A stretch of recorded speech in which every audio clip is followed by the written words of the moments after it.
বন্ধু বনে হাঁটছিল। দেখো, দুই বন্ধু বনে হাঁটছিল। হাঁটতে হাঁটতে হঠাৎ করে কি দেখতে পেল? একটি ভালুক আসছে দেখতে পেল। কি দেখতে পেল? একটি ভালুক আসছে দেখতে পেল। তারপর কি করলো? দেখো, ভালুককে দেখে দুজনেই খুব ভয় পেয়ে গেল। কি হলো? দুজনে খুব ভয় পেয়ে গেল। তারপরে কি হলো? দেখো, এক বন্ধু খুব সুন্দর গাছে চড়তে জানতো, তাই সে কি করলো? সে সঙ্গে সঙ্গে গাছে চড়ে গেল।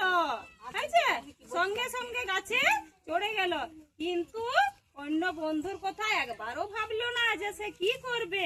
ঠিক আছে, তো তারপর দেখো, অপর বন্ধুটি গাছে চড়তেই জানতো না, গাছে চড়তেই জানতো না, তাই সে কি করবে খুঁজেই পাচ্ছে না, ভেবেই পাচ্ছে না। হ্যাঁ, এদিকে তো ভাল্লুক চলেই আসছে তার কাছে, খুঁজেই পাচ্ছে না। সে দেখ চিন্তা করছে, দাঁড়িয়ে আছে, খুঁজেই পাচ্ছে না।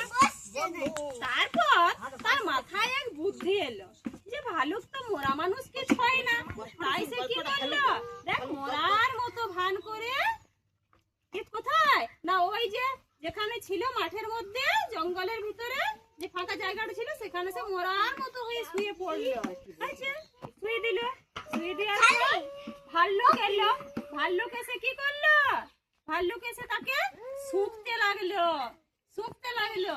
আচ্ছা, আর গাছের উপর থেকে ওই যে বন্ধু ছিল, ওই বন্ধু কিন্তু গাছের উপর থেকে দেখছিল যে ওকে শুঁকছিল, এরকম করে শুঁকছে। আচ্ছা, তো ওকে দেখলো। দেখার পর দ্বিতীয় বন্ধু যখন ভালুকটি চলে গেল, শুকে ভাবলো মরা বটে মনে হয়, পালাই গেল ভালুকটি। তখন দ্বিতীয় বন্ধু নেমে পড়ে দেখলো যে তাকে বলছে যে ভালুকটি পালাই গেল। কি হলো? ভালুকটি পালাই গেল। কি ব্যাপার? তোমাকে কিছু করলো না, তোমাকে মারলো না, কি হলো? তখন ও কি বললো বলো তো? তখন কি বললো জানো? যে বন্ধু শুয়েছিল মরার মতো করে, ওই বন্ধু যে গাছে চড়েছিল, সেই বন্ধুকে বললো, যে বন্ধু বিপদে সাহায্য করে না সে কিন্তু প্রকৃত বন্ধু নয়। যে বন্ধু বিপদে সাহায্য করে না সে কি প্রকৃত বন্ধু নয়। তাহলে আমরা কি করব? সবাই বন্ধুদেরকে সাহায্য করব, কেউ বিপদে পড়লে সাহায্য করব, তাই তো? বুঝতে পারলে গল্পটা? ঠিক আছে, বসো এবারে। হাততালি হাততালি হাততালি হাততালি হাততালি হাততালি। এবারে আমাকে যোগা হবে, যোগা।